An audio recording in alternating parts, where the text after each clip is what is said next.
Ketika seseorang, siapapun dia, mencoba mendefinisikan tentang siapa Allah, tetapi secara tidak biblikal, malah hanya secara parsial, maka jatuhnya itu nggak akan tepat, dan malah kesimpulannya itu akan apa? Sesat. Berbahaya kan? Saya amati Pastor Brian Siawarta, dia punya passion, dia punya hati misi yang benar-benar menyala, bro. Karena begitu besar kasih Allah kepada dunia ini. Tapi punya passion aja nggak cukup.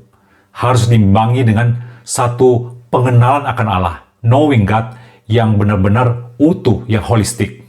So kita berdoa dan berharap Pastor Brian Siawarta, sesuai dengan namanya, dia akan menjadi pewarta dari Injil Kristus yang benar. Saya yakin dia masih bisa dipakai oleh Tuhan. Dan amit-amit, jangan sampai terus dipakai oleh setan.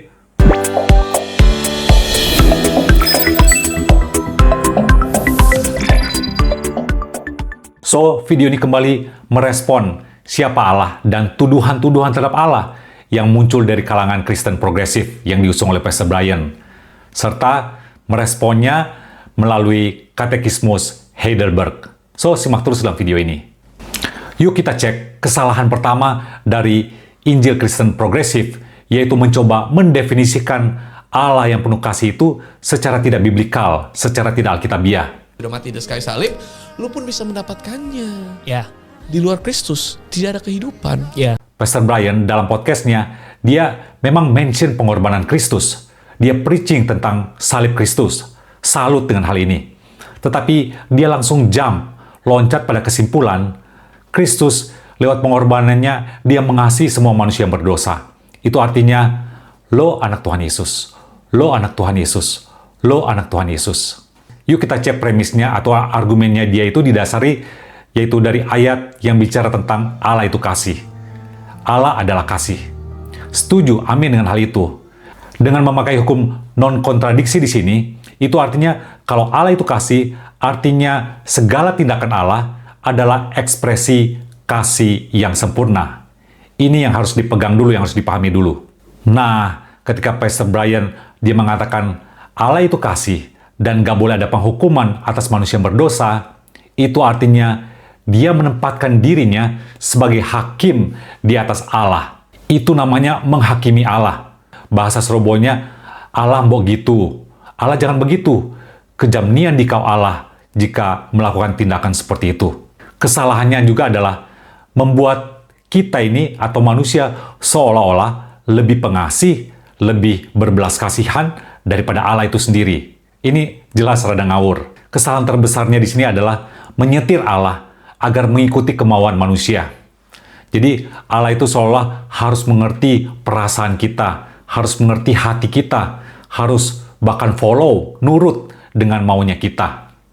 Model Allah seperti ini jelas bukanlah Allah. Allah kita adalah Allah yang berdaulat, Allah yang powerful, yang berkuasa, yang gak bisa asal ikuti maunya lu, bro.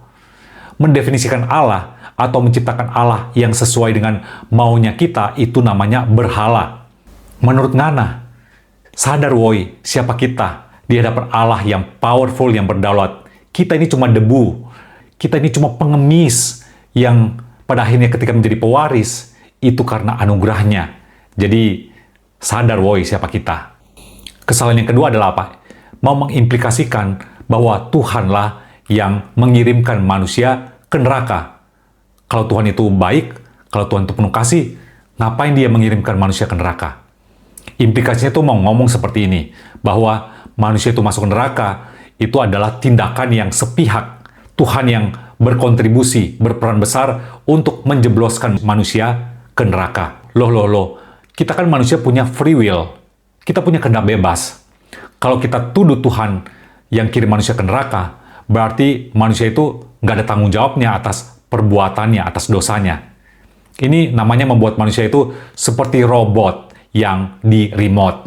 Kiri, kanan, mundur, maju.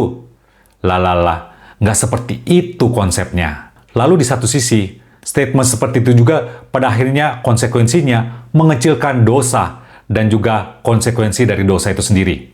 Kita tahu bahwa konsekuensi dosa itu sangatlah fatal. Upah dosa itu maut, kematian kekal. Allah Dia sudah menyatakan kasih-Nya yang kekal dengan memberikan Yesus sebagai juru selamat bagi manusia. Tapi problemnya, manusia itu kan bebal, manusia itu ngeyel, dan nggak mau menerima kasih Allah yang total itu.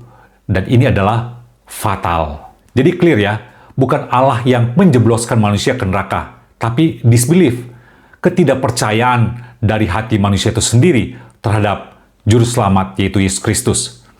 Nah, balik menjawab pertanyaan klasik dari Kristen progresif. Bagaimana Tuhan yang penuh kasih bisa mengirim seseorang ke neraka? Nah, gini jawaban Katekismus Heidelberg. Sungguh, Allah itu penyayang, tapi Dia juga adil. Oleh sebab itu, keadilannya menuntut supaya dosa yang diperbuat terhadap kemuliaan Allah yang tertinggi itu dipanis, dihukum dengan hukuman yang tertinggi. Jadi clear, God is love. God is merciful. Allah itu maha penyayang, pengasih, penuh belas kasihan. Tapi ingat, Dia juga adalah Allah yang adil. Jadi Allah sepenuhnya kasih, tapi juga Allah sepenuhnya adil adanya. Pengenalan akan Allah nggak bisa sepotong-sepotong atau parsial. Atau sifat Allah yang satu, misalnya Allah yang penuh kasih, itu ditonjolkan, sementara sifat Allah yang adil itu direduksi atau dikecilkan, atau malah disembunyikan. Nah, inilah yang namanya good news.